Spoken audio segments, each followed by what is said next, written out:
नमस्कार, Haribhoomi news bulletin में आपका स्वागत है। अब नजर डालते हैं आज की प्रमुख हेडलाइंस पर। बांग्लादेश में महापरिवर्तन, 35 साल बाद देश को मिलेगा नया प्रधानमंत्री। हसीना की पार्टी बैन, भारत, चीन और पाकिस्तान की टिकी नजरें। पीएम मोदी का मिशन मलेशिया, एयरपोर्ट पर अनवर इब्राहिम ने खुद चलाकर रिसीव की कार। यूपीआई लॉन्च और नेताजी के नाम पर सांस्कृतिक केंद्र का बड़ा ऐलान। ट्रंप प्रशासन का बड़ा मैप गेम, अमेरिकी ट्रेड ऑफिस ने जारी किया भारत का पूर्ण नक्शा। पीओके और अक्साई चीन को दिखाया भारत का अभिन्न अंग।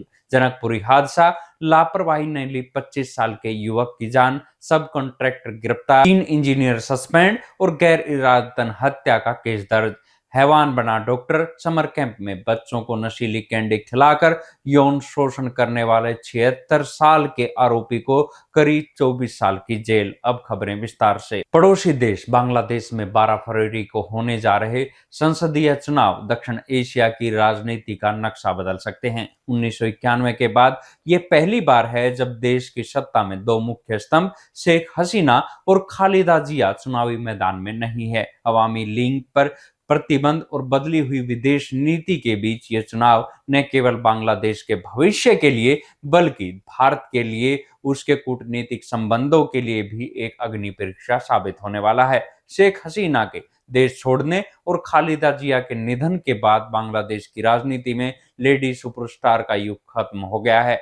3.5 दशक बाद देश को नया नेतृत्व मिलेगा। चुनाव आयोग ने 2024 के छात्र आंदोलन में हुई हिंसा का हवाला देते हुए शेख हसीना की पार्टी अवामी लीग के चुनाव लड़ने पर रोक लगा दी है। अगस्त 2024 से नोबेल विजेता मोहम्मद यूनुस की अगुवाई वाली अंतरिम सरकार देश संभाल रही है, जिसकी देखभाल में ये चुनाव संपन्न होंगे। विशेषज्ञों का मानना है कि हसीना के जाने के बाद बांग्लादेश का झुकाव पाकिस्तान और चीन की ओर बढ़ा है, जबकि भारत के साथ ऐतिहासिक रूप से मधुर रहे संबंध अब निचले स्तर पर पहुंच गए हैं।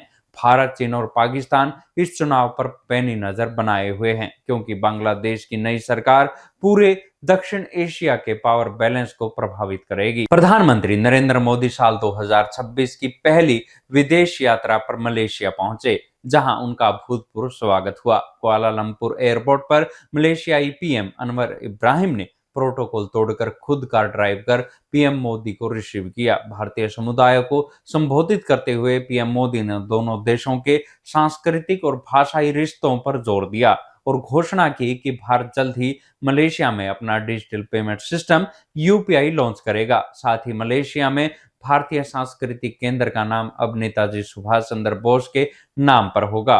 पीएम मोदी ने कहा कि पीएम अनवर इब्राहिम का खुद गाड़ी चलाकर उन्हें लाना और अपनी सीट पर बैठाना 140 करोड़ भारतीयों के प्रति सम्मान है। उन्होंने अपना वादा निभाते हुए 2026 की पहली यात्रा के लिए मलेशिया को चुना। पीएम ने कहा कि मलेशिया की रोटी चनाई और भारत का मालाबार परोठा हमारे रिश्तों की गहराई को दिखाते हैं। उन्होंने पीएम अनवर इब्राहिम के हिंदी गानों और एमजीआर में के तमिल गानों के प्रति प्रेम का भी जिक्र किया। कुआलालंपुर स्थित इंडियन कल्चरल सेंटर का नाम बदलकर अब नेताजी सुभाष चंद्र बोस कल्चरल सेंटर कर दिया गया है। पीएम ने आजाद हिंद फौज में मलेशियाई भारतीयों के योगदान को नमन किया। डिजिटल क्रांति को आगे बढ़ाते हुए पीएम ने ऐलान किया कि भारत का यूपीआई जल्द मलेशिया में भी काम करेगा, जिससे व्यापार और पर्यटन को बढ़ावा मिलेगा। पीएम ने याद दिलाया कि मलेशिया में भारतीय मूल के लोगों को अब छठी पीढ़ी तक ओआईसी कार्ड की सुविधा दी जा रही है,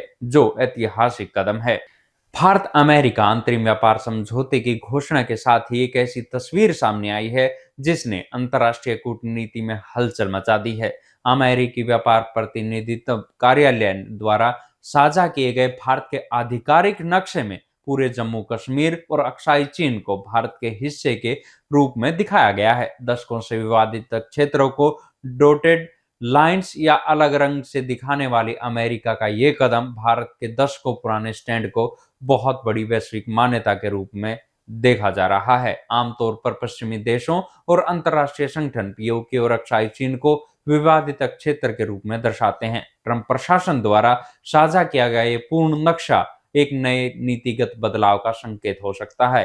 भारत हमेशा दावा करता रहा है कि पीओके और अक्साई चीन उसके अभिन्न अंग है। अमेरिकी सरकारी मैप में इसे बिना किसी डॉटेड लाइन के दिखाना भारत की कूटनीतिक जीत मानी जा रही है। ये नक्शा ऐसे समय में आया है जब भारत और अमेरिका के व्यापारिक रिश्ते नई ऊंचाई पर है। इस कदम से पाकिस्तान और चीन के खेमे में बेचैनी बढ़ना तय है। जैसे ही ये नक्शा साझा किया गया, भारतीय नेटिजन्स ने इन्हें हाथों हाथ लिया। लोग इसे न्यू इंडिया और वैश्विक धाक और प्रधानमंत्री मोदी व राष्ट्रपति ट्रंप की गहरी दोस्ती का परिणाम बता रहे हैं। दिल्ली के जनकपुरी में दिल्ली जल बोर्ड की लापरवाही ने एक हंसते खेलते परिवार की खुशियां उजाड़ दी। 5 फरवरी को देर रात 25 वर्षीय कमल भयानी की मोटरसाइकिल निर्माण कार्य के लिए खोदे गए एक गड्ढे में गिर गई, जिससे उसकी मौत हो गई। एफआईआर में खुलासा हुआ कि साइट पर सुरक्षा का कोई इंतजाम नहीं था, न बैरिकेड थे, न लाइटिंग थी और न ही कोई चेतावनी बोर्ड। इस मामले में पुलिस ने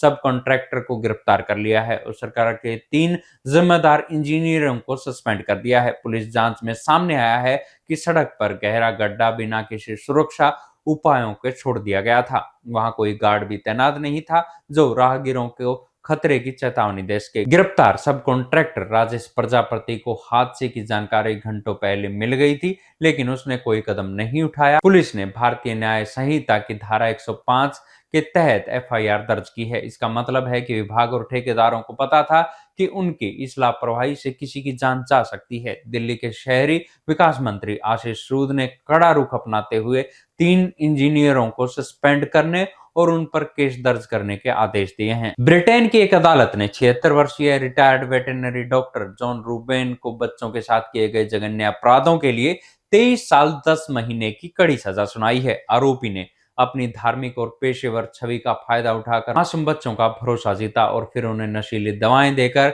अपना शिकार बनाया। ये मामला पिछले साल तब उजागर हुआ जब समर कैंप में कई बच्चे संदिग्ध हालत में अस्पताल पहुंचे। जांच में सामने आया कि रूबेन ने बच्चों को बेहोश करने के लिए अपने मेडिकल ज्ञान का बेहद क्रूर इस्तेमाल किया था। आरोपी ने समर कैंप में 8 से 11 साल के बच्चों को दी जाने वाली कैंडी में नशीली दवाएं मिला दी थी। पिछले साल जुलाई में 8 बच्चों और एक वयस्क की अस्पताल में भर्ती करवाना पड़ा। वेटरनरी सर्जन होने के नाते रूबेन को दवाइयों की सटीक जानकारी थी, जिसका इस्तेमाल उसने बच्चों को बेसुध करने के लिए किया। अभियोजन पक्ष ने इसे मेडिकल ज्ञान का आपराधिक इस्तेमाल करार दिया। कोर्ट में खुलासा हुआ कि आरोपी ने अपनी पत्नी सुसुन रूबेन को भी नशीली दवाएं दी थी ताकि वो सोती रहे और उसके काले कारनामों की भनक किसी को ना लगे। रूबेन ने अदालत में यौन उत्पीड़न और बच्चों के साथ क्रूरता सहित कुल 17 गंभीर आरोपों में अपना दोष स्वीकार किया है। प्रोसिक्यूटर ने कहा कि उसने अपनी धार्मिक छवि का इस्तेमाल बच्चों तक पहुंच बनाने के लिए ढाल की तरह किया था। ऐसी ही खबरों से जुड़े रहने के लिए देखते रहिए हरिभूमि टीवी। और अधिक खबरों को विस्तार से जानना है तो हरिभूमि अखबार पढ़ें या हरिभूमि की वेबसाइट पर जाएं।